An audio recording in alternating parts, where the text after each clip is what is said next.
Belum saya melanjutkan pada saya nggak bawa remote ya soalnya gimana ya, nggak perlu di remote ya dari sini dibantu menjadiin ya nanti ya. Nah, kamu lebih mulia duduk di situ mbak dibanding depan. Siapa namanya siapa? Zahra. Oke. Lu yang ini siapa tadi? Az-Zahra. Oh. Ya, baik teman-teman, perkuliahan hari ini mohon maaf sedikit terlambat saya karena ada kegiatan yang lain. Kita akan lanjutkan topik pertemuan lalu terkait dengan mengapa raksasa itu tumbang, ya. Depend on your presentation dan on your development of economic Ekbang 1, ya. Maka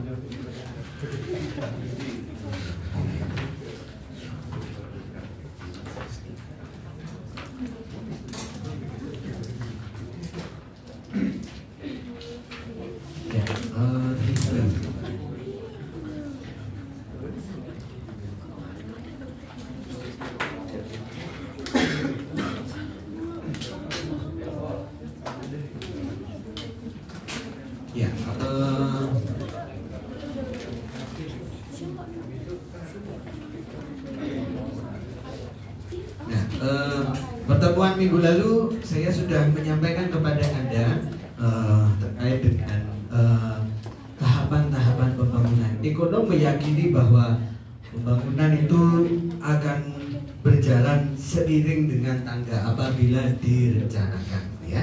Nah, saya mau bertanya kepada saya sekali ya. Si budi-budi baik kan? Bentar ya. Yang belakang dulu deh, dimulai dari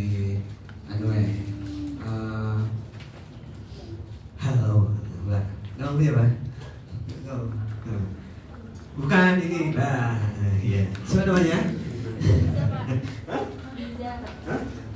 Oh, Diza. Oh, jangan, Diza udah sebelahnya. Oke. Zanet. Beneran kamu Zaneta? Oh, jangan. Sebelahnya. Oke. Siapa? Hah? Belum tahu kan? Belum. Nah, apa Mbak? Katakan urutannya. Urutannya tahapan itu apa kemarin? Tes.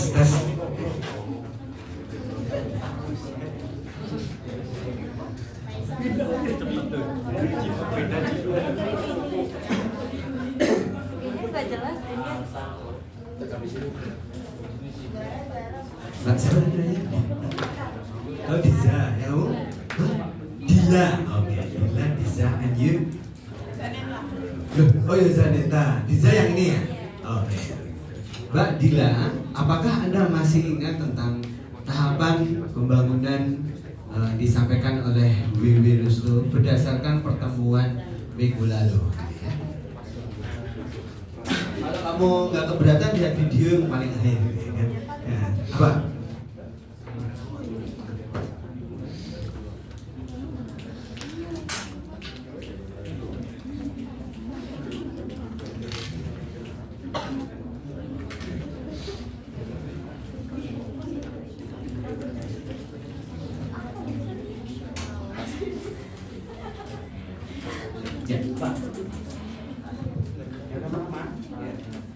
Tes, oke.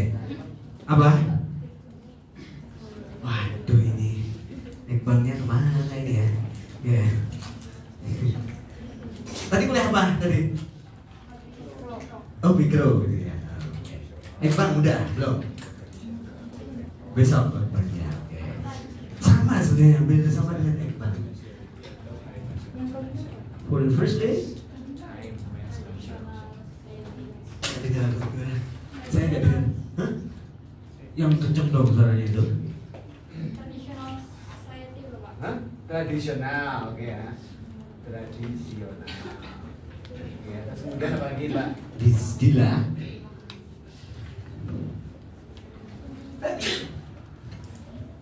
Precondition Bapak. Precondition for take off or to take off? To take off, gitu ya. Precondition to take off. Nah, terus berikutnya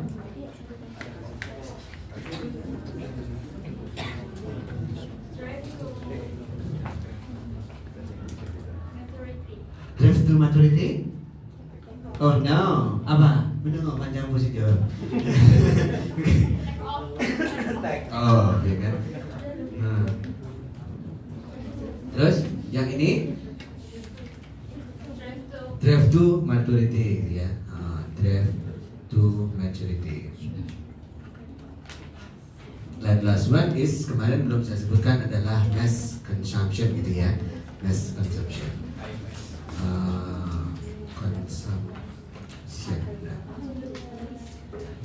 Ya. Yang di tradisional itu kemarin isunya apa Mbak yang kemudian menjadi turunan daripada tradisional?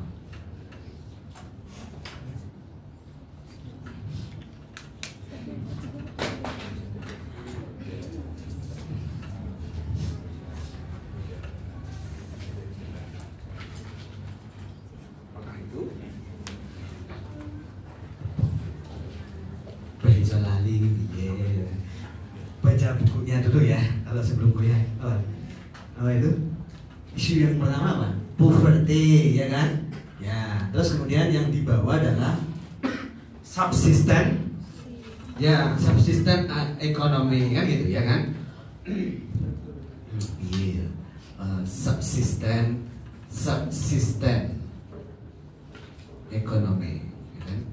Ini maksudnya apa? Kan kita nggak sekedar hafalan, tapi ini maksudnya apa ini? Anda pernah tahu nggak subsisten ekonomi? Masih ingat nggak di Ekbang di halaman pertama di page pertama kalau nggak salah ya? Bang, dia memproduksi sendiri, dikonsumsi untuk kepentingan komunitasnya sendiri, ya. Bisa satu rumah tangga, bisa seseorang atau bisa satu keluarga, ya. And then you should jump in on, ya kan? Ketika poverty sudah memiliki kemampuan untuk melakukan pertukaran, ya kan, atau transaksi dengan orang lain, maka isu yang kedua, poverty bisa bertransaksi, yang kemudian kita sebut sebagai kemarin apa? Komersial, kan gitu. Jadi kebalikannya subsisten itu komersial. Kalau subsisten untuk kepentingan sendiri, kalau komersial berarti untuk komunitas lain, kan gitu ya. Ini komersial. Terus then this one, Mbak Dila. Oke, mau kau siapa? Hah? Jasmine. Udah Jasmine ya mana dia? Belum. Iya. Yang 2 minggu lalu kan udah kan? Iya kan. Saya masih ingat kok, santai aja. Nah, terus take off. Ada 2 kemarin poinnya. Mbak Dila, Mbak Dila. Masihkah Anda ingat? Setelah Mbak Dila saya lempar ke satu. Tahu Mas. Sebelahnya biru ini, tahu. Nomor siapa? Iya, sebelah biru itu. Nah. Hah? Gilang. Oh iya. Nah kalau yang tadi belum maksud Gilang. Oh Galang. I'm so sorry, ya kan. Subsisten or subsisten economic in bahasa. Subsisten bahasa Indonesia, in English is subsisten. Take off. Ada 2 kemarin. Dia membutuhkan modal, ya kan? Dalam konteks ini adalah investment requirement, ya. Investment requirement. Saya tidak akan menjelaskan requirement, kan gitu ya. Investment requirement Harod and Domar, kan gitu ya. Harod Domar. Kamu cari sendiri ya. Harod Domar NC adalah ICOR, ya kan. Ya, topiknya tentang ICOR. Kalian belajar itu siklusnya. Kenapa dia menciptakan investasi dan meningkatkan taraf hidup itu apa?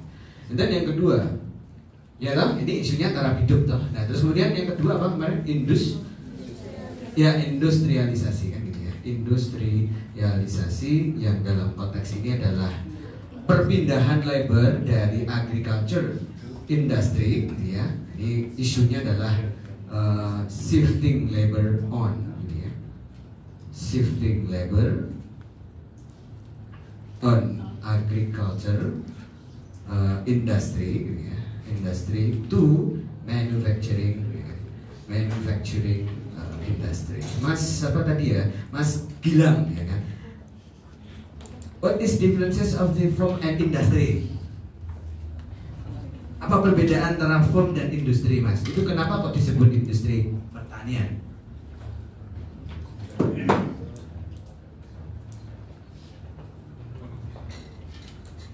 Jamnya masih agak.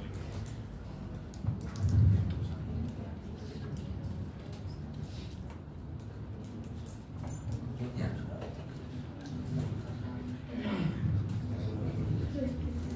Yang pasar yang mana, Mas Gilang, berarti? Marketnya berarti industri. Ya. Kalau firm berarti dikelola oleh manajer ya. Seorang institusi yang dikelola oleh manajer untuk keperluan tertentu atau tujuan bisnis tertentu. Oke ya. Nah, karena agriculture industry menawarkan upah yang lebih rendah dibandingkan dengan manufacture, ya kan? Dengan asumsi perfect competition input ya. Ini competition input ya kemarin. Ya, maka dia dengan mudah untuk berpindah dari agriculture industry ke manufacturing industry. Berarti karena apa tadi? Perfect competition market atau input? Input gitu kan. Berarti kita mengasumsikan semua orang sama pintarnya, semua orang sama memiliki kemampuan. Iya kan? Kemampuan yang lebih baik gitu ya. Nah, itu. Saya sebagai rektor Undip misalnya gitu. Tujuan saya untuk mempintarkan mahasiswa Undip. Nah, berarti tujuan Undip itu perfect competition input or monopoly. Kan saya sebagai rektor bercita-cita gitu ya untuk menciptakan input yang unggul di luar sana ketika mereka sudah lulus kuliah gitu. Nah, itu berarti perfect competition input atau monopoly input monopoly. Mas Nganwe, sebelah Mas Gilang atau Mas? Hah? David, oke, David, Mas David, silakan. Apa itu? Berarti termasuk yang mana itu kan? Mungkin monopoli, Pak. Wah, monopoli gitu ya? Berarti anak yang pintar hiji gitu ya? Monopoli itu maksudnya Mas David pintar, yang satu gak usah guys. Jadi rektornya hanya fokus untuk pintarkan Mas. Monopoli itu rektornya, Pak. Hah, no, bukan. Tapi itu perfect competition input. Mengharapkan semua mahasiswa itu pintar-pintar, ya kan? Itu loh teman-teman. Jadi bukan monopoli. Nek monopoli itu rektornya, ya kan, ngasih duit ke kamu supaya kamu lebih unggul dibanding yang lain. Di Undip sendiri kan gitu. Tapi kalau di luar itu kamu wajib menjadi monopolis kan gitu ya. Nah itu.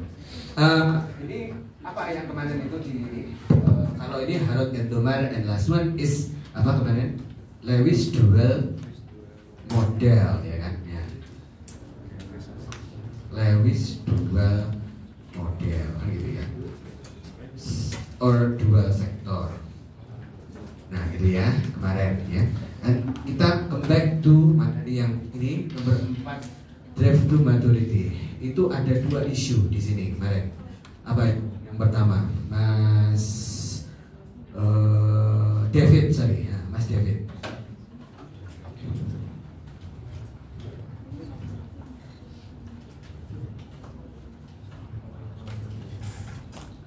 Apa Mas?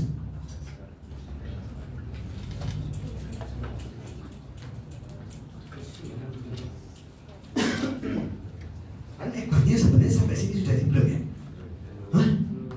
Oh iya? Wah, ya oke. Mas lanjutkan. Ini. Alhamdulillah. Pernah tutup ya. Mas David gimana Mas? Tadi apa ya materinya ini? Project based learning, sorry, pertemuan ke-4. Ya. Gimana Mas? Diversifikasi itu satu, Pak. Apa? Diversifikasi mungkin, Pak. Gimana? Gak dengar saya? Diversifikasi. Wah. Diversifikasi kemarin kaitannya dengan apa? Layanan, menciptakan layanan baru, atau dalam bahasa ekonomi kita sebut sebagai economic of scope ya kan. Itu it's different topic ya kan. Economic of scope itu dalam bahasa nomenklatur pemerintahan kita sebut sebagai diversifikasi kan gitu ya. Nah ini this one is differences between the drive to maturity. Ini kalau kemarin ini menciptakan dua atau lebih dari 2 output ya kan. Nah ini ya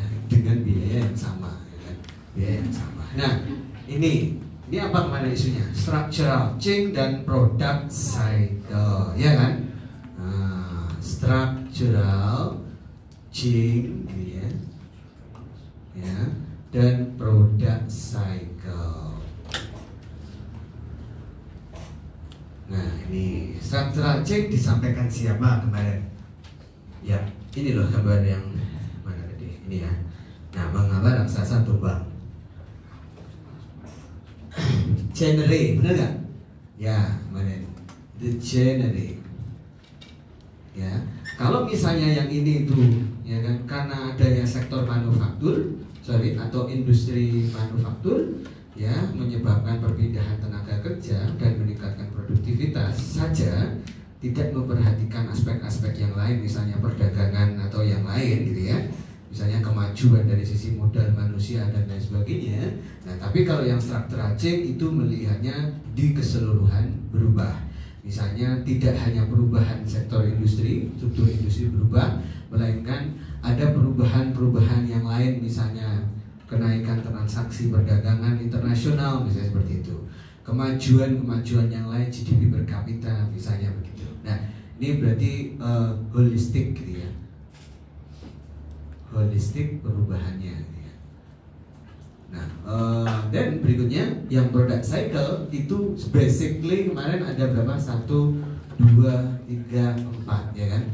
Siklus, bener nggak? Siklus produk, ya kan? Nah, siklus produk. Kenapa negara atau ekonomi itu mencapai maturity, ya karena dia sudah mulai maju, kan gitu ya, mulai maju atau mungkin dalam tahapan maju. Nah, tapi kemajuan itu juga depend on bagaimana produknya bisa bertahan. Let's say Anda katakan Nokia. Kenapa Nokia zaman waktu itu dia hype dan sekarang sudah nggak ada? Demikian dengan Samsung, hype terus kemudian digantikan. Nah, kenapa iPhone itu tetap eksis, ya kan? Nah, itu pertanyaan yang mungkin harusnya muncul di dalam siklus produk ini. Dan pertama kemarin apa, Mas? Mas Gilang, terus kalau siapa, Mas? Albani. Hah? Albani. Albani, oke, Mas Albani. Did you remember about the previous meeting in product cycle time or product cycle stages? Dari tahapan ini, tahapan produk, siklus produk, ya sorry, maaf ya, bablasan kalau ngomong ya, oke. Ya.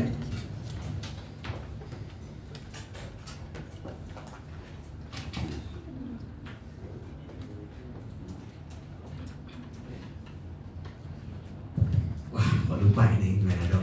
Oke, gimana dong? Tak kasih soal bolong, oke? Nah, itu yang pertama apa, Mas? Pertama apa? Hah? Apa? Introduction, ya kan? Nah, oke. Introduction.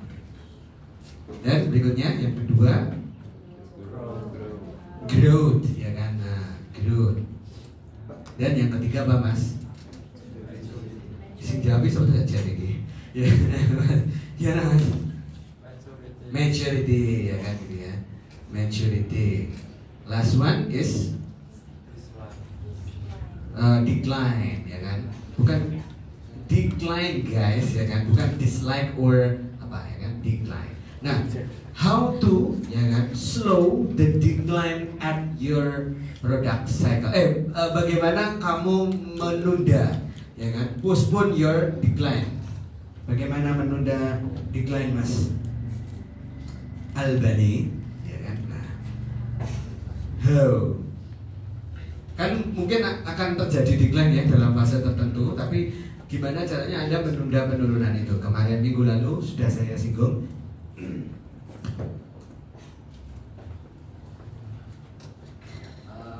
Last one ini.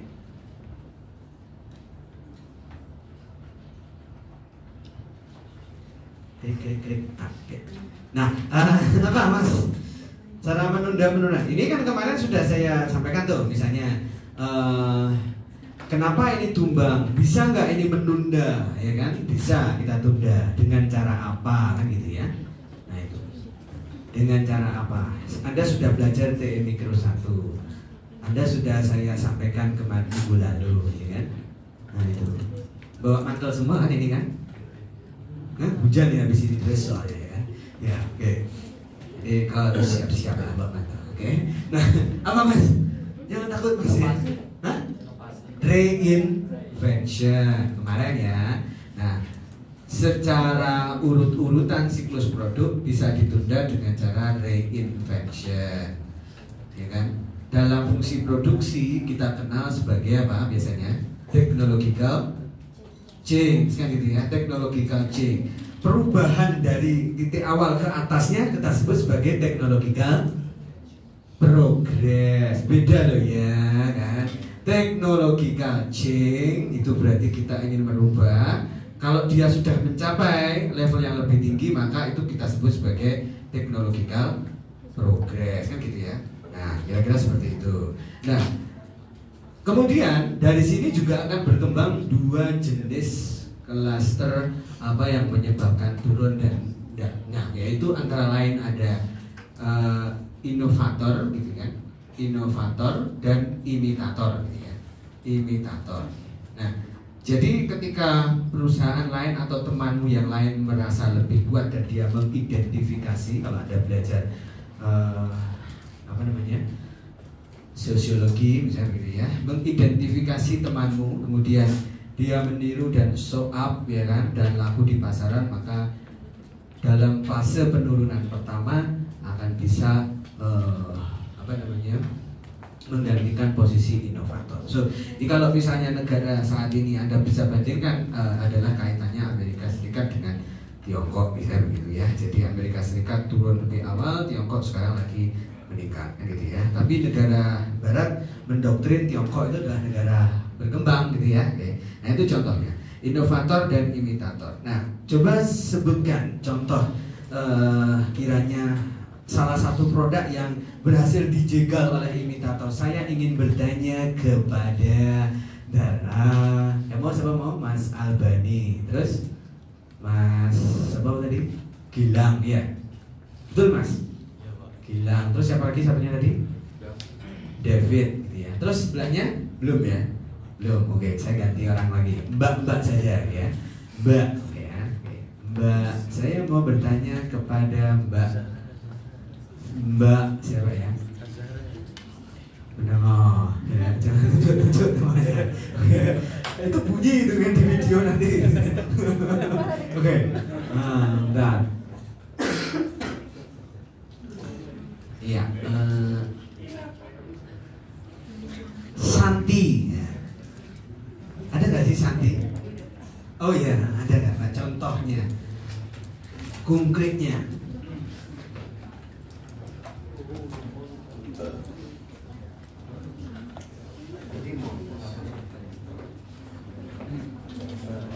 Ya, ini saya hapus boleh ya?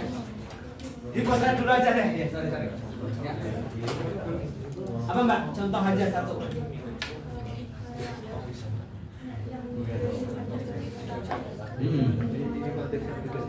Ya.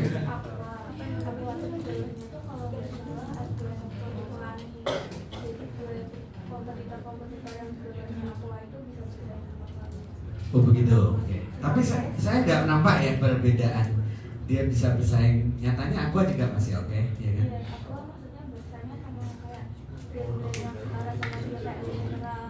Oh gitu. Tapi aku tidak mengalami penurunan kan sampainya ini? Enggak juga. Jadi belum terbukti. Yang ada bukti, ada siapa apa lagi? Dunia entertainment misalnya. Nanti di industri ada lagi pertanyaan ini ya.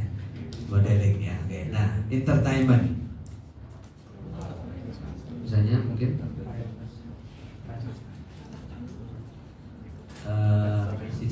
Inata here. Are you attending class, Mbak Inata? Mana? Oh iya, sabar ya. Oke, nah, apa Inata? Di, kau lah? Mana? Ini mana? Oh nggak ada, tapi kan yang baju biru ini. No, Mbak Inata. Ya.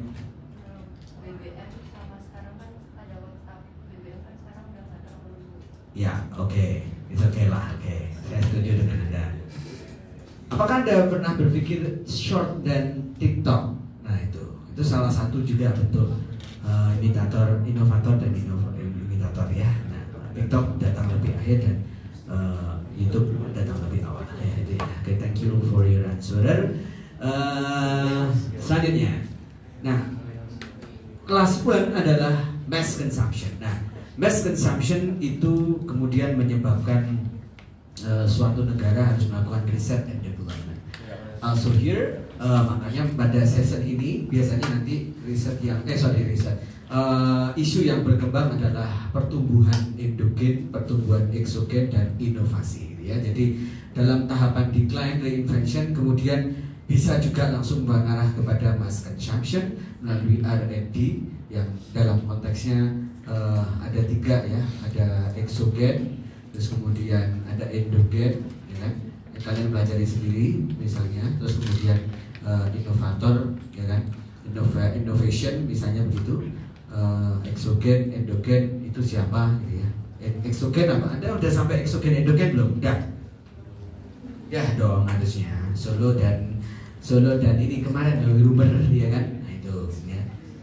Iya kan? Nah, yang mana yang eksogen, Mas? Mbak sebentar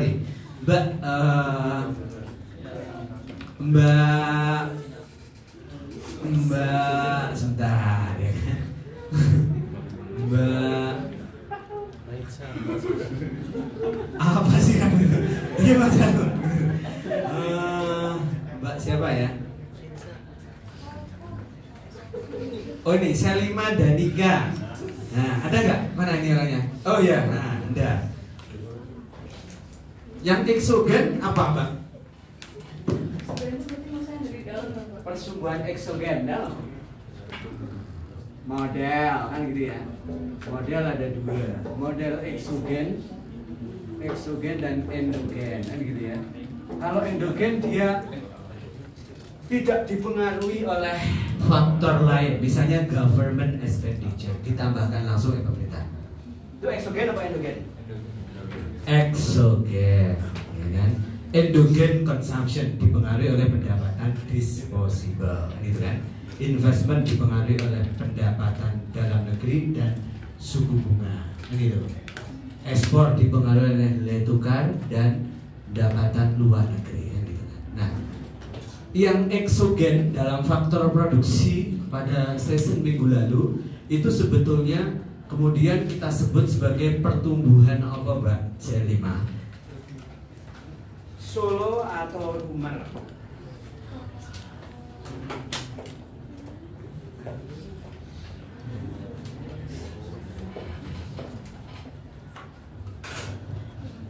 Ya.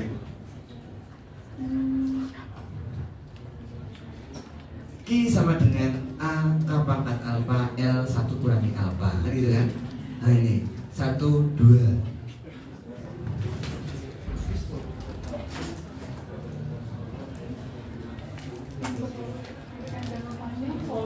Hah? No, eksogen. Apa yang eksogen? Solo eksogen. Bukan jangka panjang, tapi pertumbuhan solo ya, dia menginginkan yang namanya kenaikan teknologi sehingga dampaknya spillover ke sini dan ke sini, sehingga teknologinya nanti akan menambahkan di gitu ya, A kecil alpha, A kecil L 1 min alpha, ini ya eksogen, sehingga di sini apa namanya tadi solo kan gitu ya. Nah terus yang endogen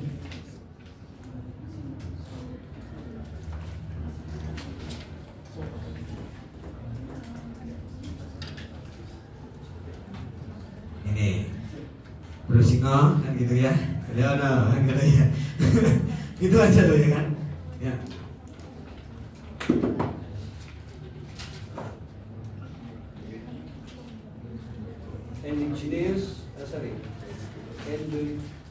Endogenous growth theory.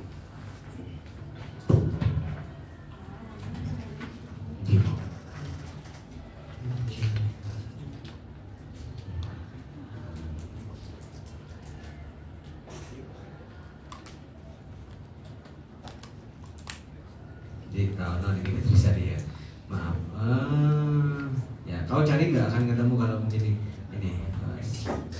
ini loh, exogenous itu solo, suam model. Kalau yang Ini berarti unwaste toh.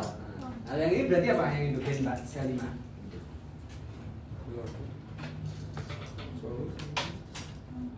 Solo yang esogen.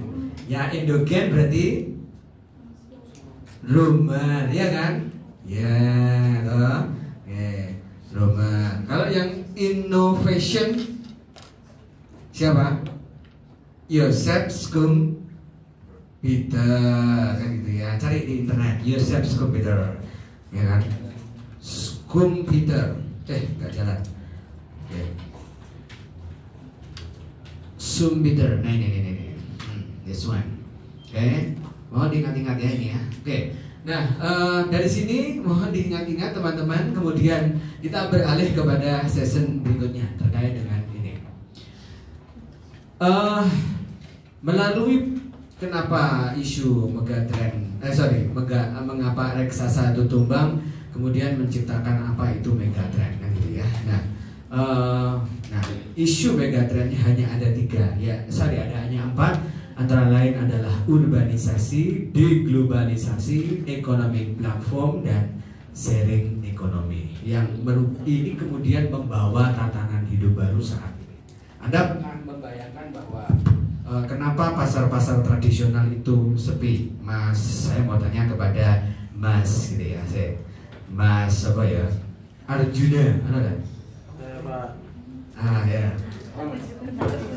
Kenapa pasar tradisional itu sepi? Ini tolong difoto, saya mau habis. Yang maju sekarang kelompok berapa? 4.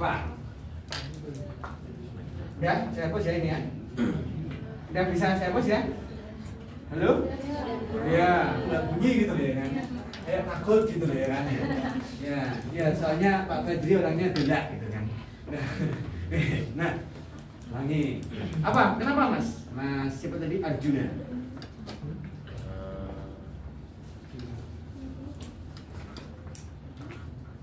Nggak bisa diuris Pak. Hah? Nggak bisa kiris, oke. Salah satu nggak bisa kiris apa? Apa? Salah satu yang menyebabkan nggak bisa kiris apa? Nah itu keresahan itu datang di pedagang-pedagang pasar tradisional, ya kan? Kenapa mereka merasa nggak ada yang beli kan gitu kan? Nah, kata Anda tadi nggak bisa kris, nggak bisa bayar pakai kris. Anyone here? Ya, digitalisasi kan gitu ya. Jadi sebetulnya topiknya mengarah ke digitalisasi yang membawa perubahan tatanan medium awalnya fisik menjadi platform gitu ya. Makanya nanti muncul platform itu. Jadi megatrend hanya 4 yang kami kumpulkan. Ini newest megatrend gitu ya. Megatrend.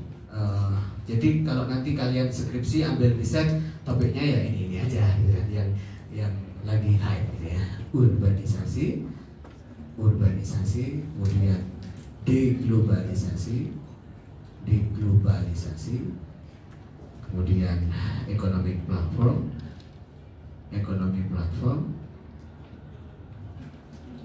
dan last one adalah sharing ekonomi.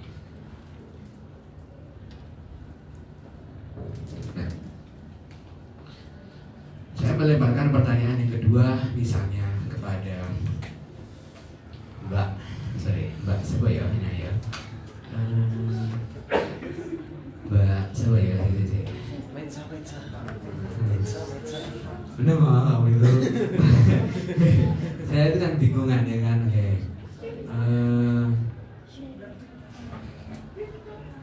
Ini Afrina ini. Ada nggak sih? Oh ya, oke. Afrina. Sorry gimana?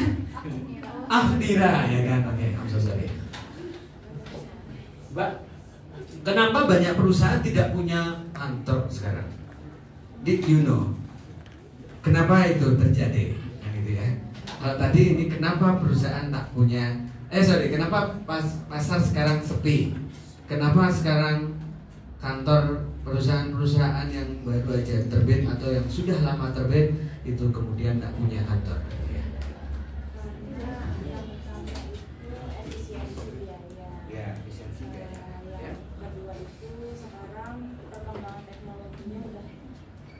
Jadi kayak bisa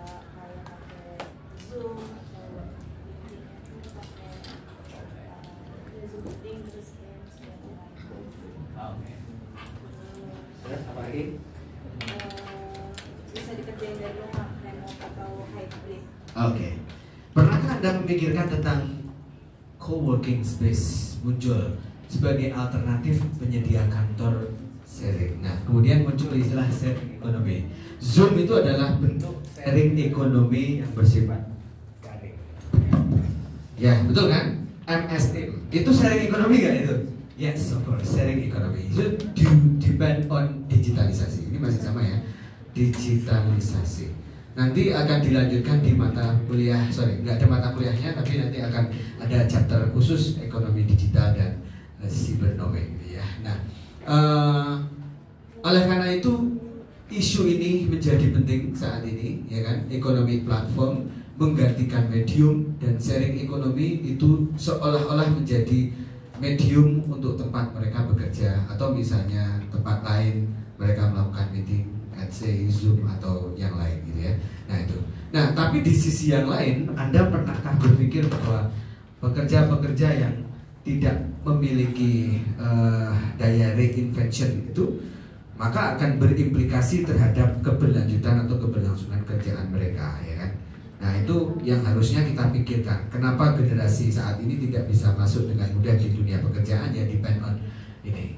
Apakah dia bisa mengembangkan itu? So Anda perlu belajar di luar tentang IT ya atau yang lain gitu ya. Oke. Terima kasih tadi Mbak siapa namanya? Afnira ya. Nah itu ya teman-teman ya. Nah kenapa urbanisasi itu kemudian menjadi penting saat ini dan muncul istilah smart city kan? Kalau kita berkaca kepada isu karena perbedaan antara kota dan desa menyebabkan orang bermigrasi dari desa ke kota, ya kan? Nah itu jenengnya apa mas? Saya aku tekan ini gue. Jenengnya apa mas? Kenapa mas? Ya kan? Nabil, Nabil. Oh udah sering, oh nggak kali ya. Ya, selama apa? Pinter ya. Oke. Nah udah sering pak. Nah, yang mana? Nah, terus gimana ya? Kayaknya semuanya sering dari ini nanti ya. Oke. Mau nanti aku bingung ya. Oh gini kayak apa? Raden Hanif. Oh ya kau. Ya. Apa Pak? Perpindahan di satu kota namanya apa mas? Perpindahan di satu kota.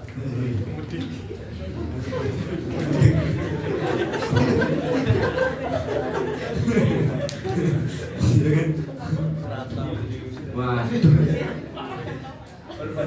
urbanisasi itu sebenarnya kan.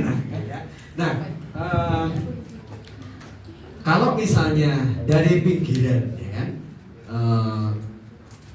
masuk ke perkotaan urban gitu ya, nah, mungkin dia akan melalui tahapan yang kita sebut sebagai ula alik ya kan, atau dalam bahasa ekonomi kita sebut sebagai apa mas? Ula alik itu datang kembali lagi, saya pulang ke Salatiga gitu ya, kerja ya kok maksudnya mudik, apa mas?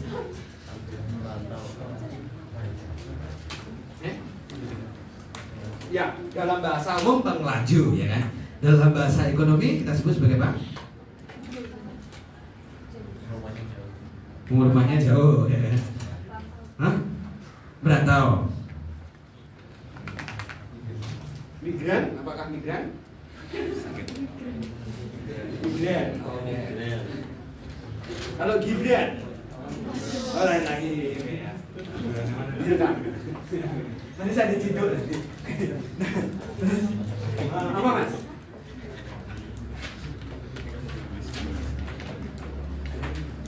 Full faktor Pak. Hah? Full faktor.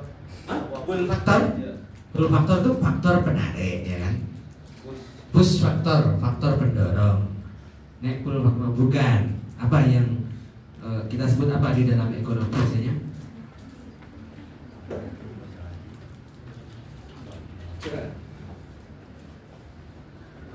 This one, Polensen mas namanya, ya kan? Nah itu, gak tahu kau pasti ya kan? Oke, ya.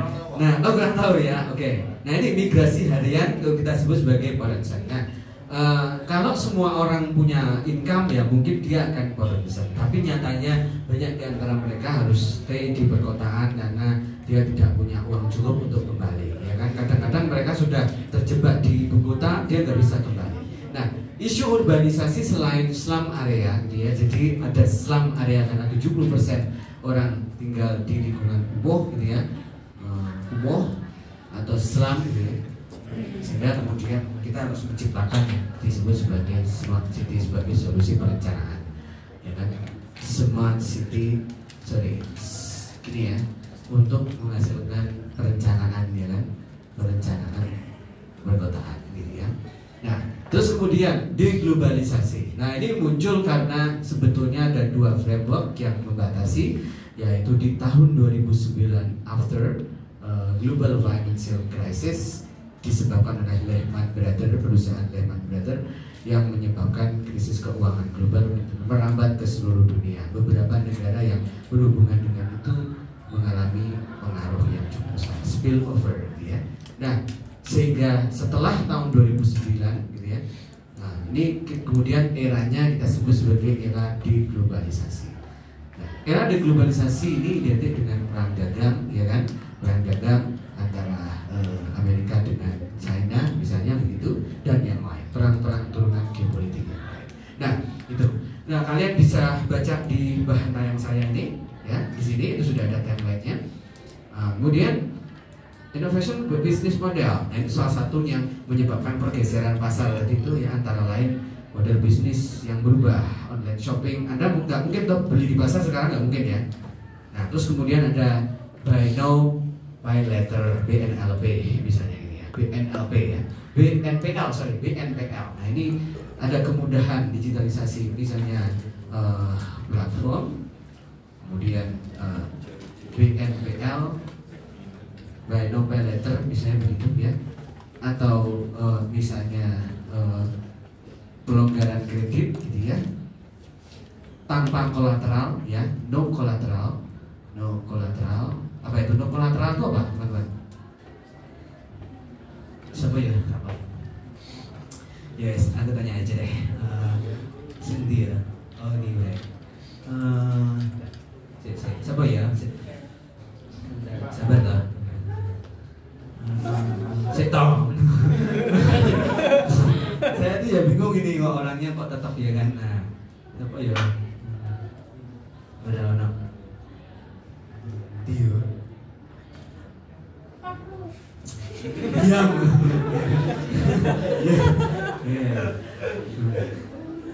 Kok Rawono ya? Saya aku bingung nih. Oh ini nih, Ega.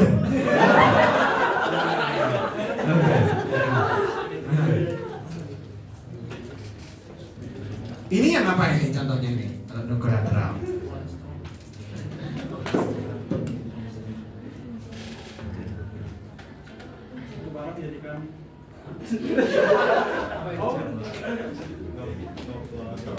No collateral system.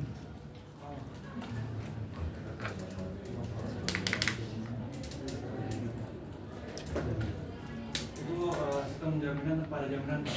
Sistem kenapa? Collateral itu artinya apa, Mas? Jaminan. Kalau no berarti tanpa jaminan. Nah, contohnya apa? Pinjol, gitu loh maksudnya ya. Ini yang menjadi salah satu isu terkini ya. Artinya apa yang harus dihindari dan apa yang menjadi peluang bisnis. Artinya bisnis pinjol itu menjanjikan ya berarti? Ya, menjanjikan gitu ya. Nah, kalau kamu menjadi penjahat ya maka gunakan itu. Bikin usaha pinjol ya. Nah itu. Nah, kemudian juga muncul siklus ya kan, sharing ekonomi yang menjadi isu keempat, megatrend isu keempat ya, karena internet banking juga membawa digitalisasi, memunculkan ekonomi berbagi atau sharing ekonomi. Misalnya Universitas Diponegoro tiba-tiba menyewakan sebagian tempat di Muladi untuk keperluan perkantoran, misalnya seperti itu. Nah, di satu lain pihak dia sebagai efisiensi, di satu yang lain pihak menjadi keuntungan ya kan. Nah, let's say sekarang kita jam kepada model bisnis ayo. Jadi model bisnis ayo. Kalau misalnya jamnya belum habis dong. Oke, nah yang presentasi banyak Ustaz. Banyak. Nah, waduh ya 10 dosennya mau diusir untuk ini. Oke, nah model bisnis. Nah, kemarin kita memulainya dari rantai nilai. Nah, ya dari rantai nilai ya kan, kemudian ya kan, nilai atau rantai nilai akan membawa apa kemarin yang kita sebut sebagai apa? Ekosistem kan gitu ya. Nah, ekosistem. Nah, selain kemudian membawa ekosistem, data yang terekam akan menciptakan peluang baru, yaitu data yang bisa dimonetisasi atau data yang bisa diturunkan sebagai produk yang berikutnya. So yang kedua ini ada data adalah aset ekonomi. Yang pertama itu, yang kedua 1B ya. Nah ini yang kedua tidak kalah penting itu adalah data ya. Data yang dimonetisasi. Nah, monetisasi ya. Nah, tapi sebelum itu di dalam ekosistem ya kan IoT itu apakah hanya mempengaruhi produk IoT itu sendiri atau kemudian bisa mempengaruhi produk lain? Mas, Mbak sekarang deh, Mbak ya. Nah, Mbak, bentar ya kan.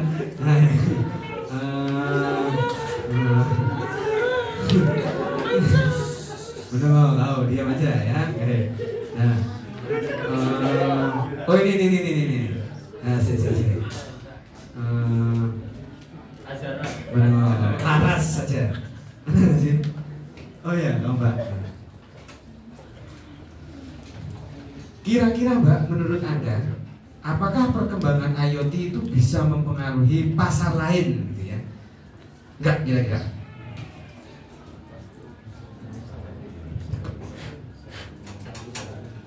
Anda ingat cabai harganya naik, ya kan? Tidak hanya menyebabkan permintaan cabai itu turun, tapi melainkan juga mungkin ya permintaan produk-produk turunannya juga.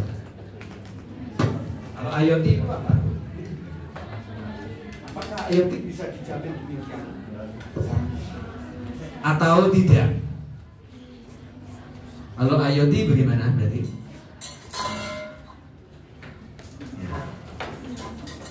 Mbak, siapa tadi namanya? Hah? Mbak siapa tadi? Laras, ya, Laras.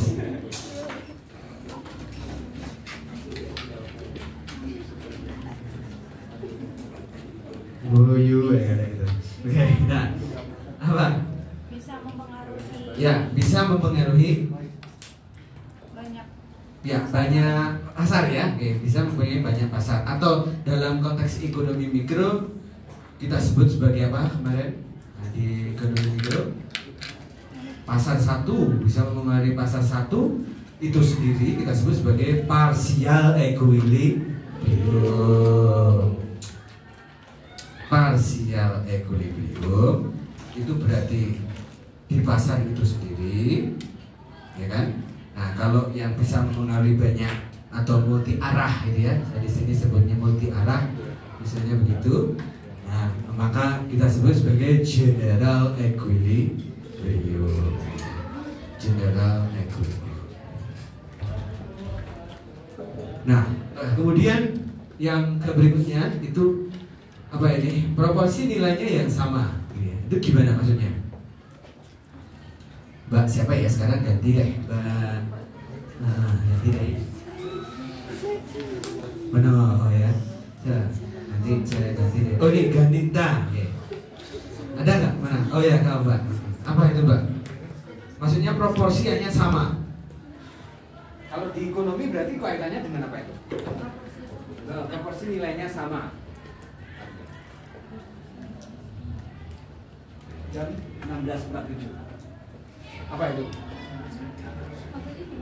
Ya, maksudnya itu kan ada kata-kata semangku pementingan harus menerima semangku pementingan semua pemangku kepentingan harus menerima proposisi nilai yang sama ya. No only equilibrium.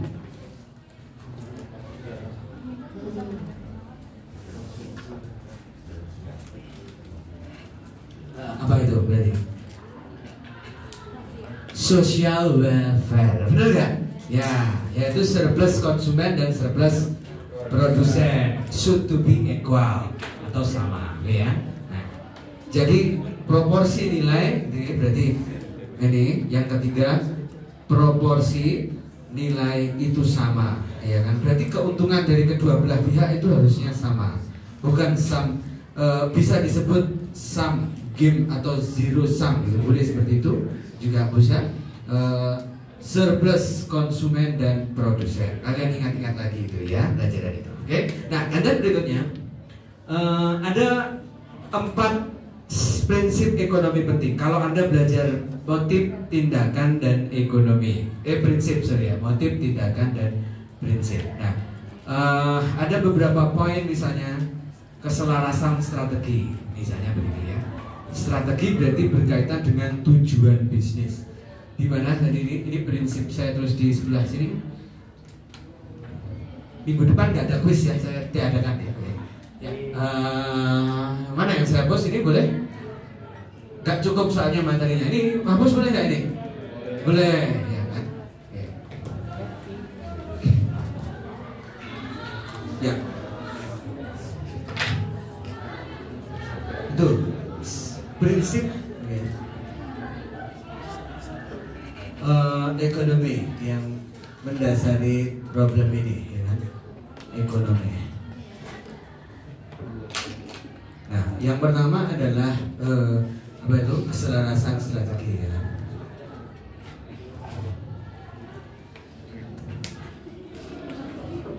Nah, di dalam aktor di suatu perusahaan itu akan ada orang yang berkepentingan. Hari ini juga sama, saya akan punya kepentingan yang berbeda dengan Anda. Anda harusnya kuliah paham atau kuliah hanya absen. Hanya absen kan gitu kan? Nah, itu parah sih kalau itu, ya kan? Kuliah hanya absen. Nah, kepentingan Anda dan saya mungkin berbeda. Ya. Tiba-tiba saya menyelenggarakan kuis langsung dadakan. Anda terima atau tidak terima?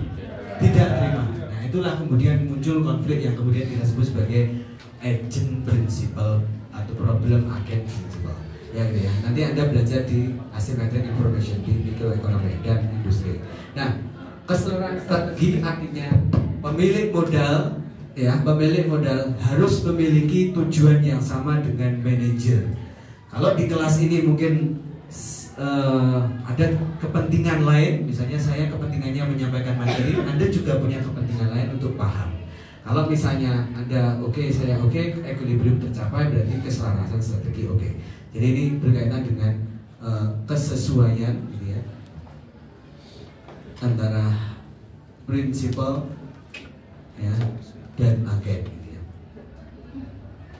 Nah, ini bisa pemilik modal, gitu ya. Pemilik modal, kalau ini berarti bisa apa tadi? Apa teman-teman? Ini pemilik modal, kalau ini apa berarti? Manajer, kan gitu kan? Nah, manajer. Nah, misalnya begitu. Nah, keinginan pemilik modal itu biasanya apa kalau di IoT? Kalau mereka itu menginginkan apa? Pemilik modal ya, aku lalu inginnya saya untung capital gain, betul kan? Ya, itu adalah keinginan. Ini berarti capital gain atau keuntungan. Iya. Yang diinginkan oleh manajer apa berarti? Saya makan apa ini? Lepas ini. Ya. Apa? Manajer inginnya apa? Profit udah ini. Apa kira-kira? Penjualan, bener nggak? Ya, penjualan, ya. Nah, ini penjualannya bisa mencapai lebih tinggi gitu kan, harapannya begitu kan. Dan tujuannya adalah mensejahterakan para pekerjanya kan gitu. Kalau pekerja ada di bawah manajer atau pimpinan pemilik usaha, pemilik modal? Manajer kan gitu kan. Nah, ini berarti fokus kepada penjualan. Nah, berarti total revenue, berarti gitu ya. Ya, total revenue. Nanti Anda pelajari lagi topik ini di industri dan atau di mikro 2 ya. Nah, Anda mengidentifikasi pendorong nilai mulai dari proposisi nilai, berarti kesejahteraan antara kedua belah pihak, yaitu produsen IoT atau produsen digitalisasi dan juga pengguna, ya kan? Apakah dia memberi manfaat ekonomi terbesar atau tidak? Depend on bagaimana welfare itu terjadi.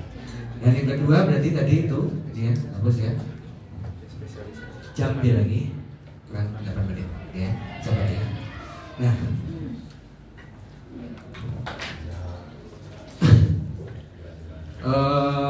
apa tadi? Apa namanya? Kamu minta dibantai. Oke, pendorong nilai. Nggak ada istilah pembantaian ya, nah, gitu ya. Pendorong, ada pembantaian itu nanti malam itu ginjir-ginjir ya. Ya, apa itu? Pendorong nilai ya. Kita menghormati para ini ya, pejuang-pejuang yang telah mendahului, dalam konteks ini adalah pahlawan revolusioner. Ya. Ya. Hari Kesaktian Pancasila kapan?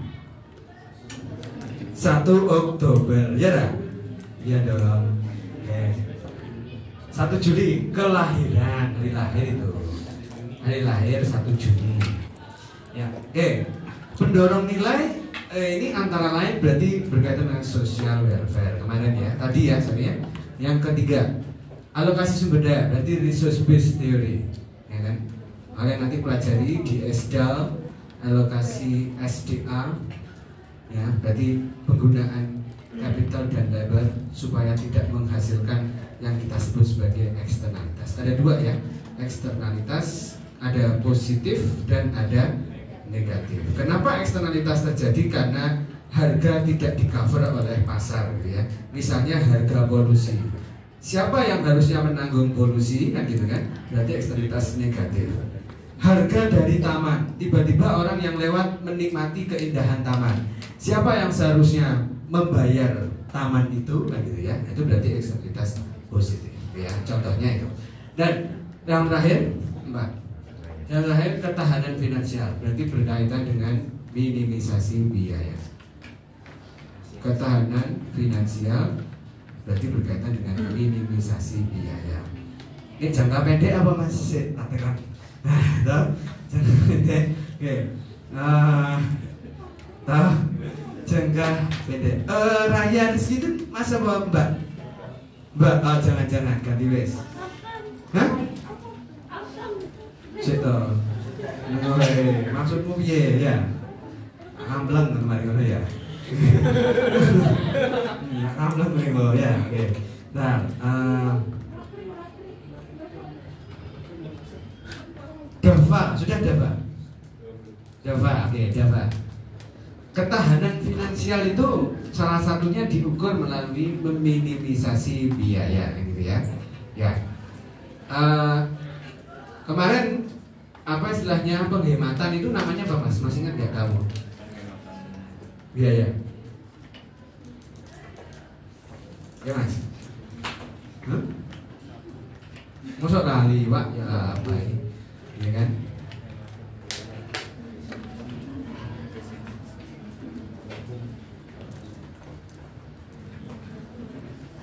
Di dalam orangnya mana? Oh kau Mas ya. Penghematan biaya. Efisiensi, ya efisiensi. Penghematan biaya dalam konteks kemarin ekonomi apa? Efisiensi itu berarti titik yang mana berarti Mas? Monggo saya gambar di sini. Ya. Ya. Ini besar. P, demand, supply. Supply in the short run. Supply, ya. Demand, saya begini ya. Baik, saya begitu ya. P bintang, Q bintang, ya begini. Nah, AC, MC,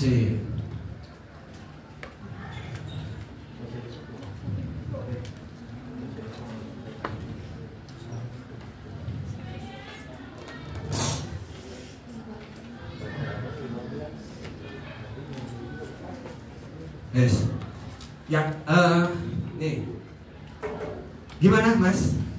Kira-kira di fase manakah itu terjadi penghematan biaya, Mas? Batuk ya, maaf ya. Mas, mana tadi? Nah, di manakah itu penghematan terjadi?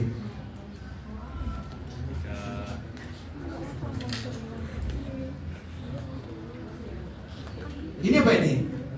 Yang ini? Nah, marginal cost, C aksen ya kan, atau DTC per degi, gitu yang ini average cost, oke ya. Nah, terjadi penghematan di titik mana atau di area mana, Mas? Sini ditambah di satu gitu ya. Di dua, ini di tiga.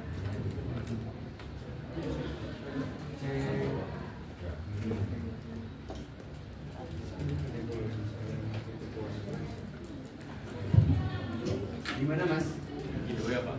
Hah? Q2 apakah dari titik mana ke mana? Maksudnya begitu ya. Q2 saja? Penghematan biaya itu tercapai di titik mana?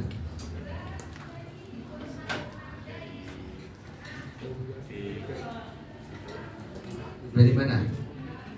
Pada saat perusahaan memproduksi sekitar Q1 sampai dengan Q2 itu adalah area economic of scale, gitu ya. Area economic of scale-nya, Mas, ya. Di sini ya, kemarin. Nah ini di area ini dan area ini. Ini kalau saya gambarkan begitu. Nah, bagaimana kalau sekarang ada perusahaan baru masuk, maka yang bergeser pertama siapa? Demand apa supply? Mas Nganu, siapa sih menang? Mas. Saya tadi Dava. Nah, Mas Dava. Demand. Iya. Jakarta ya, I'm so sorry to speaking English Timur or Madura or Japanese or etc. Ya kan? Ya. Apa Mas kira-kira? Supply bergeser ke kiri apa ke kanan? Benar. Ya mau itu. Ya kan? Jam 17 ke kiri. Ke kiri. Oh, kalau ke kiri itu berarti kelangkaan apa enggak? Coba kalau Anda bergeser ke kiri di sini. Berarti Q-nya akan semakin berkurang atau bertambah? Berkurang. Kalau Q-nya berkurang maka mungkin harga akan semakin naik karena semakin terjadi banyak kelangkaan kan gitu kan. Nah, ini berarti identik dengan apa? Perusahaan keluar dari pasar. Nah, saya tambahkan di sini tadi saya pertanyaannya adalah kalau misalnya ada produsen baru masuk ke pasar misalnya begitu, maka yang bergeser yang mana? Gimo kan ke sini ya kan. Nah, berarti kan ini ke sini ya. P-nya naik ke sini, P bintang, P naik ke sini, P bintang ya. Nah, ini perpotongannya di mana berarti awalnya di sini sekarang naik ke sini ya. Nah, ini ke sini. Nah, nah ini. Berarti labanya kan di sini ya, ya kan yang kedua kan. Nah, ini karena short run S-nya bergeser dari 1 ke 2 katakan begitu ya. Due to jumlah produsen gitu ya berkurang. Nah sekarang kalau produksinya bertambah bergeser kemana? Ayo Josusi ke kanan dong ya kan. Ini berarti kan barang makin banyak atau di pasaran, bener nggak? Ya berarti kan ke sini harganya akan ditekan lebih rendah sehingga harga pasar yang baru ada di sini. Kalau Anda tarik ke sini akan di sini harganya akan turun di sini kan begitu kan? Nah P sama dengan MC, titik perpotongannya di sini berarti P sama dengan MC tarik ke bawah. Sehingga keuntungannya yang awalnya segini sekarang hanya tinggal segini ketika ada produsen baru masuk ke dalam pasar gitu ya. So dalam jangka panjang mereka harus memikirkan bagaimana produsen itu tidak segan-segan masuk ke pasar. Kalau bisa dibatasi kan gitu ya. Harapnya begitu ya, jangan terlalu banyak masuk di pasar. Gitu ya Mas ya. Mas apa tadi? Dava gitu ya. Oke. Jadi kalau bergeser dan seterusnya ya. Kemudian next last one.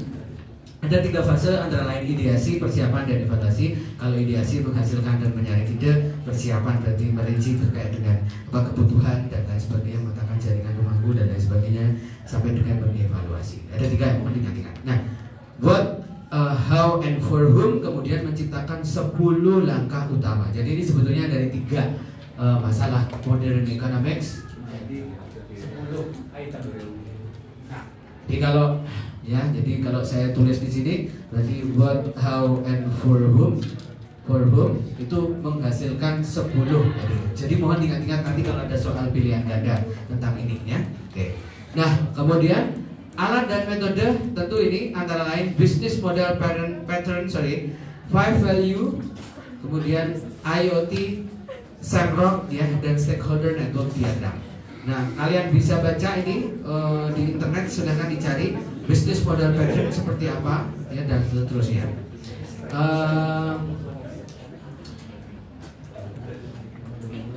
Business model canvas dan juga scene jalan magic triangle terkait dengan how, what, how, and juga value. Ini value ya, sorry bukan revenue tapi value teman-teman ya. Value, how, what, for, sama. Ya, ini bisa kalian baca lah. Capek dan OPEC. Nah, oke. Mana yang jangka pendek dan jangka panjang di antara capek dan OPEC? Mas saiki ganti wes. Raihan terus udah deh Raihan, sorry. Raihan sudah ya? Hah? Mana? Oh belum ya kau ya? Hah? Udah kemarin. Udah kemarin. Ojo sakno toh ya kan? Oke. Ya gitu. Oh ini Akmal, Fahad Akmal. Oke, nah. Tadi ada 2, capek dan OPEC. Kalau Anda belajar pengakun 2.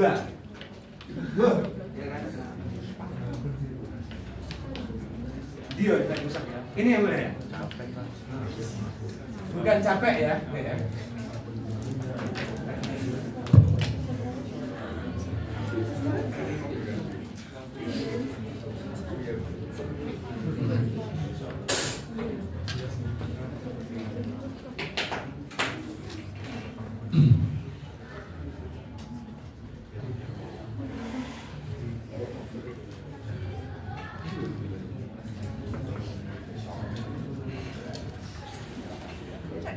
Teori biaya. Nah, oke. Capek dan OPEC ini gimana Mas? Kalau capek jangka apa? Jangka panjang, benar. Operasional sehari-hari ya. Atau dalam bahasa biasanya, kemudian dalam total cost itu masuk ke mana berarti? Mas Fahad? Masuk ke mana berarti? Kalau tadi udah jangka pendek dan jangka panjang ya kan? TC sama dengan RK plus WL kan gini ya? Nah, ini berarti capek apa OPEC ini? Capek, pintar, oke. Nah, terus yang ini berarti OPEC, pintar, oke. Nah, terus kemudian saya rubah ini, bikin lagrang turunmu, ya kan? Total variable cost tambah fixed cost kan gitu. Nah ini mana? Ya kan? Capek variable cost, it's true. Fixed cost, oh ya, fixed cost itu capek, pintar, oke. Terus? Yes, of course. Thank you very much for your answer. Oke, ya gitu ya teman-teman ya. Jadi kalau ini tahapan mencari ini kesini pakai apa biasanya? Lagrange, pintar. Pakai Lagrange. Saya nggak akan mengulang Lagrange di sini, oke ya. Nanti silahkan ketemu di industri, oke ya. Oke. Nah, and last one.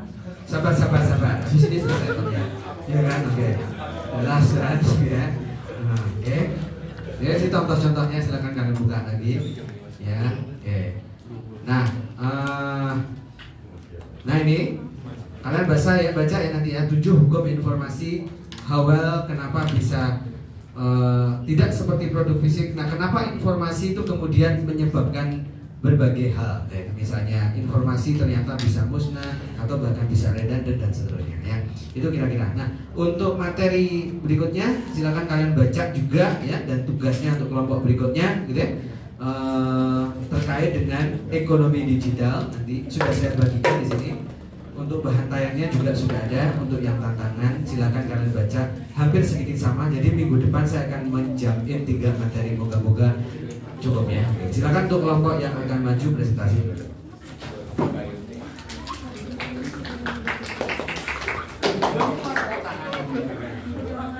Oh gitu nanti. Okay.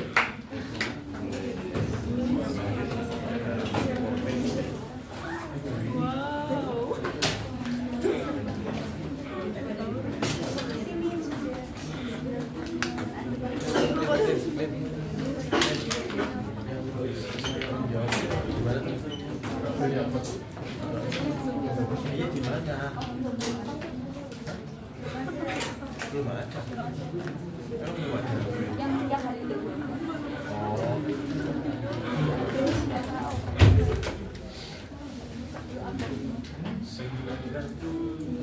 Bisa? Bisa? Hah? Oh ya. Itu aja bapak nggak kuat ya. Oh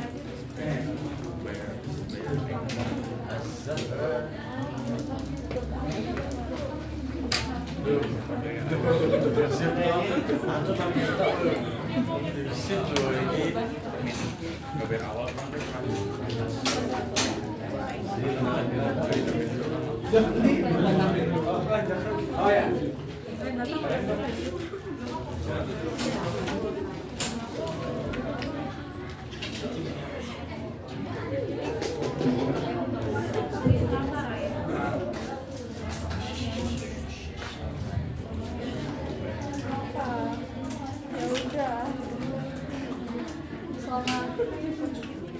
Selamat sore teman-teman semua.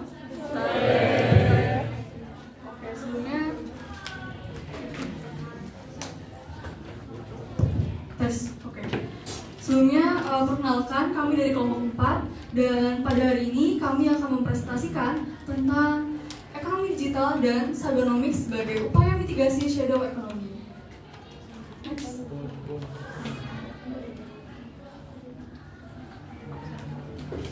Yang pertama, kita ngebahas IoT sebagai ekosistem data integrasi. IoT menghubungkan perangkat, sistem, dan manusia dalam satu ekosistem data real time. Teknologi ini mendorong efisiensi, transparansi, dan inovasi di berbagai sektor seperti industri, transportasi, dan layanan publik. Bagi Indonesia, IoT menjadi penting untuk menekan maraknya shadow ekonomi yang masih tinggi. Nah, dari ini permasalahan ekonomi yang dihadapi adalah satu, maraknya shadow ekonomi, transaksi informal, pencucian uang, dan usaha tanpa izin. Shadow ekonomi sendiri itu adalah aktivitas ekonomi legal maupun ilegal yang tidak tercatat sehingga penerimaan pajaknya tidak diketahui. Yang kedua ada hambatan utama yaitu literasi digital yang rendah, regulasi data lemah, yang kemudian integrasi sistem pajak dan pembayaran terbatas. Yang ketiga dampaknya ada kebocoran pajak dan gangguan stabilitas ekonomi. Nah, pendahuluannya untuk presentasi kita adalah peran IoT dalam membentuk ekonomi digital yang transparan dan efisien sekaligus mendorong inklusi digital. Tantangannya ada infrastruktur yang mendukung atau enggak, keamanan data, regulasi, dan kesiapan SDM. IoT ini berpotensi menekankan shadow ekonomi lewat pencatatan transaksi otomatis dan real time. Tujuannya menganalisis kontribusi IoT dalam memperkuat ekonomi digital dan memitigasi shadow ekonomi. Manfaatnya kalau udah tahu itu pemerintah terus penerimaan pajak naik, terus data ekonomi menjadi akurat karena kan tercatat penerimaan pajaknya. Kemudian usahanya banyak efisiensi dan peluang pasar lebih luas. Sedangkan untuk konsumen layanan jadi lebih aman dan nyaman. Sedangkan untuk ekonomi nasional menjadi lebih stabil dan inklusif. Nah, untuk isu ini tuh aktor-aktornya ada yang pertama bank sentral dan perbankan, fintech, pedagang, konsumen, regulator, dan otoritas pajak. Sedangkan tantangannya adalah konflik antara inovasi versus regulasi, privasi versus transparansi.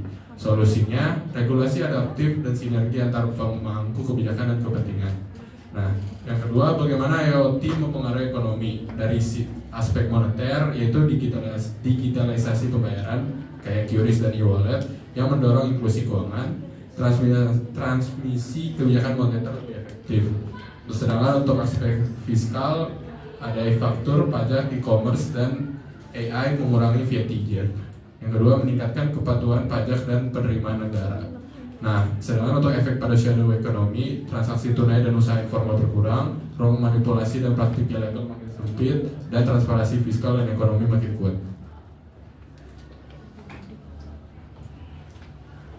Oke, untuk selanjutnya adalah perubahan struktur pasar dan risiko. Yang pertama, kita punya kondisi sekarang nih, kondisi saat ini, yaitu di mana pasar digital payment itu didominasi oleh e-wallet. fintech dan juga marketplace, di mana di era digital sekarang ini pada dasarnya kita semua beralih ke e-wallet ya, dan juga itu juga mempermudah kita nih untuk pada akhirnya melakukan transaksi. Lalu juga efek jaringan, di mana makin banyak pengguna, semakin kuat dominasi adanya jaringan dalam kehidupan kita sehari-hari. Lalu juga ada risiko.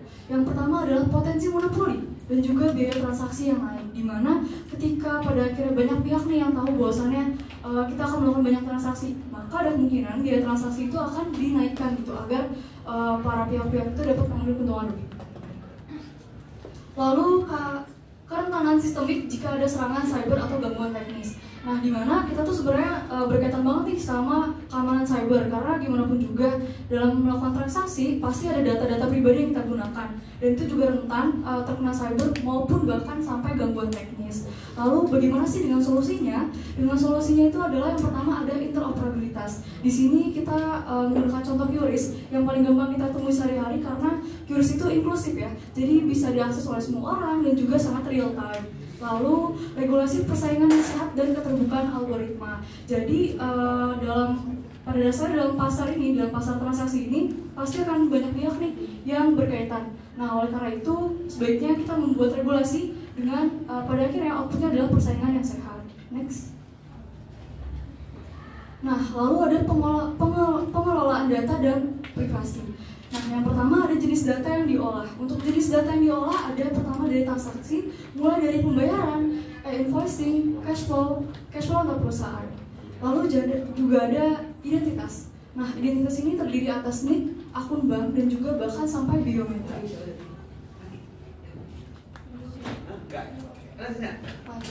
Oke, lalu perilaku konsumen, di mana adanya pola belanja, lokasi, dan preferensi yang nantinya itu juga mempengaruhi nih atas data-data tersebut. Lalu operasional, di mana operasional ini berkaitan erat dengan rantai pasok, logistik, dan juga konsumsi energi. Lalu kepemilikan data. Nah, kepemilikan data ini terdiri atas individu, perusahaan, dan pemerintah, di mana pada akhirnya setiap pihak itu memiliki peran yang berbeda-beda. Lalu prinsip privacy by design, dengan prinsip utama yaitu layered privacy, yaitu akses sesuai otoritas, individu, perusahaan, dan regulator, di mana pada akhirnya setiap pihak itu pasti punya preferensi masing-masing atas layer privacy. Mungkin untuk perusahaan multinasional, mungkin mereka punya layer privacy yang lebih mumpuni gitu daripada pemerintah, misalkan seperti itu. Lalu ada data minimization, di mana pada akhirnya mengumpulkan data seperlunya itu sebagai bentuk pencegahan juga ya, agar tidak terjadinya pencurian data ataupun sebagainya. Lalu auditability, di mana pada akhirnya sebaiknya data yang sudah diolah nih ataupun diterima sebaiknya ada rekam jejaknya gitu. Jadi jika ada penyalahgunaan akan ketahuan nih siapa yang pada akhirnya melakukan penyalahgunaan tersebut. Lalu tujuan. Nah, pada akhirnya tujuan dari semua ini adalah untuk melindungi privasi kita sebagai pengguna data dan juga sambil mendukung transparansi atas pengelolaan maupun penggunaan data. Next. Lalu untuk risiko utama dan juga kontrol kebijakan, di mana untuk risiko utama ini kita menargetkan ada 4 risiko nih yang pada akhirnya menjadi fokus kita. Yang pertama adalah risiko operasional, di mana ini terjadi atas gangguan infrastruktur digital dengan solusi yaitu ada baiknya standar IoT dan juga business continuity plan. Lalu risiko regulasi, di mana aturan perlindungan data versus kebutuhan pengawasan. Nah, karena sebenarnya pengawasan itu penting ya, tapi juga data kita juga nggak kalah penting gitu. Dengan solusi adanya resolusi terpadu dan juga regulatory sandbox. Lalu risiko cyber. Risiko cyber ini terdiri atas peretasan dan juga kebocoran data. Dengan solusi adanya inskripsi, sertifikasi keamanan, dan juga pusat insiden nasional. Di mana harusnya dengan adanya pusat insiden nasional ini bisa mencegah nih dan juga menjadi mitigasi risiko atas permasalahan tersebut. Lalu risiko perilaku, yaitu pelaku usaha enggan formal. Dengan solusi yaitu literasi digital dan juga insentif fiskal pada UMKM. Oke, selanjutnya adalah instrumen kebijakan yang relevan. Yang pertama ada instrumen teknis dari ekonomi digital untuk mitigasi shadow ekonomi. Yang pertama ada limit saldo. Nah, limit saldo ini berarti kita membatasi dana di sebuah akun untuk mencegah adanya moral hazard dan dorongan inklusi, dan juga terkait penggelapan dana juga. Nah, yang kedua ada proof of reserve atau bukti cadangan nyata, dan meningkatkan transparansi dengan adanya audit independen. Nah, yang ketiga ada QRIS yang berguna untuk mencegah dominasi plafon dan perluasan inklusi, karena penggunaan QRIS kan sangat mudah ya. Lalu yang selanjutnya adalah instrumen regulasi. Yang pertama adalah regulator sandbox atau uji coba inovasi fintech atau IoT dengan pengawasan. Dan yang kedua, e-factor atau invoicing wajib. Nah, semua transaksi yang udah masuk ke e-factor dan invoicing wajib itu semua akan tercatat, sehingga untuk pemalsuan omset terkait pajak itu akan berkurang. Nah, yang selanjutnya adalah enskripsi dan sertifikasi siber. Nah, ini berguna untuk melindungi data terkait dengan kebocoran data dan menjaga kepercayaan publik. Jadi publik nggak bakal skeptis lagi terkait dengan ekonomi digital, karena datanya itu takut bakal digunain buat sesuatu yang salah. Nah, untuk tujuan akhirnya adalah menciptakan stabilisasi sistem keuangan tanpa hambatan inovasi digital. Oke, next. Oke, di sini kesimpulannya adalah ekonomi digital dan cyber ekonomi itu berpotensi menekan shadow ekonomi dengan digitalisasi transaksi, sehingga ketika adanya digitalisasi transaksi itu semua transaksi yang udah kita lakuin di QRIS, di mobile banking, terus di e-wallet itu langsung tercatat di sistem, sehingga untuk pemalsuan omset, pemalsuan pendapatan yang berkaitan dengan pajak itu bakal berkurang. Lalu yang kedua adanya tantangan yang seperti yang udah disebutkan lagi, ada tantangan regulasi, tantangan integrasi, literasi, dan keamanan siber. Nah, selanjutnya adalah diperlukannya kerangka kebijakan yang komprehensif dan kolaboratif, karena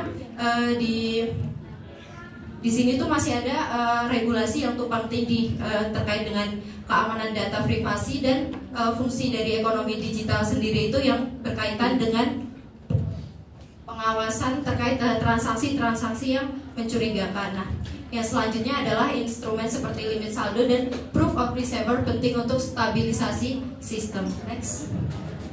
Oke, dari topik yang kami bahas, kelompok kami merekomendasikan ada 5 kebijakan, yaitu perkuatan regulasi turunan Undang-Undang Nomor 27 Tahun 2022 tentang perlindungan data pribadi. Nah, untuk undang-undang ini itu baru ibarat kata baru dasarnya aja, belum ada faktor turunan yang berkaitan dengan teknis dan implementasinya. Nah, selanjutnya adalah mewajibkan e-factor, invoicing, dan CTAS. Nah, seperti yang kita ketahui bahwa di Indonesia ini sebenarnya sudah menerapkan adanya pajak elektronik seperti Cortex dan lain-lain, tapi itu baru sasarannya itu baru ke perusahaan-perusahaan besar kebanyakan. Untuk UMKM itu masih sangat sedikit yang menggunakan CTAS. Nah, yang ketiga adalah mengintegrasikan sistem pembayaran digital dengan perpajakan. Jadi setiap ada transaksi dari e-wallet, mobile banking, dan QRIS itu bisa langsung tercatat ke perpajakan, sehingga pemalsuan omset, pemalsuan pendapatan, dan lain-lain itu bisa teratasi. Yang keempat adalah terkait dengan keamanan siber, yaitu dengan adanya enskripsi end-to-end dan sertifikasi keamanan siber. Dan yang kelima adalah kampanye literasi digital dan intensif bagi UMKM. Jadi buat meyakinkan dari para masyarakat dan UMKM itu kita bisa melakukan dengan kampanye literasi digital dan memberikan intensif bagi UMKM yang mau menggunakan pembayaran digital. Ada pertanyaan? Satu aja pertanyaannya. Kelompok 5 ya harusnya. Ini kan berangkat ya? Kayaknya nggak ada deh, Pak. Nggak ada. Nggak ada. Ya, ditutup aja. Oke. Sekian dari kami, terima kasih.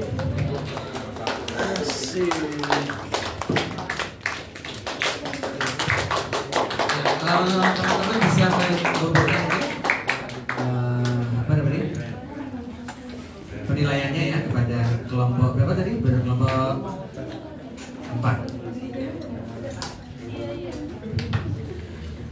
Kelompok 4.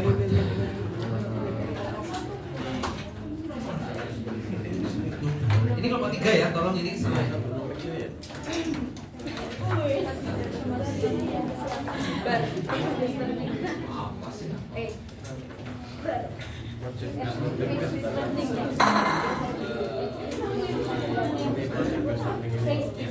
Maaf, ini masih terkunci ya.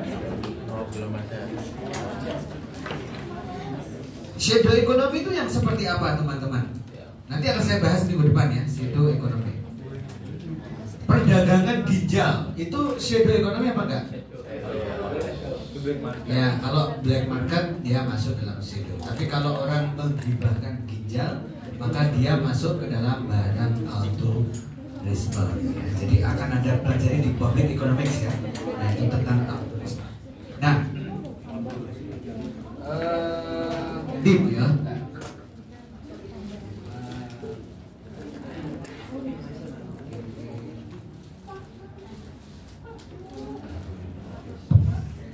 Ya, bentar. Nah, yang kelompok 3 ya, 3 dan 4 berarti belum saya beri akun Turnitin ya kemarin ya. Belum ya. Nah, siapa captain of the classes? Of the team? Siapa? Kaptennya siapa? Kelompok 3. Kapten kelompok 3 siapa? Yang kelompok 3 berarti kan kelompok minggu lalu ya. Nah, itu siapa? Kaptennya siapa? Siapa kaptennya? Kelompok 3 siapa? Hah? Siapa itu? Siapa namanya? Oh, Ardila. Oke, ya nggak apa-apa. Nanti kamu yang sebagian submit ke Turnitin ya. Nggak hari ini kok ya, santai. Nanti ya.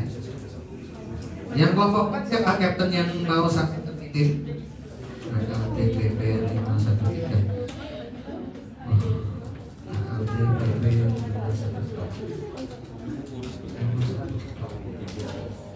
Kelompok 3 tadi Ardila ya. Ardila. Kelompok AATPP. Yang kelompok 4 siapa tadi kaptennya? Halo? Kaptennya kelompok 4 siapa? Yang kapten siapa? Kelompok 4 ya? Oh, iya,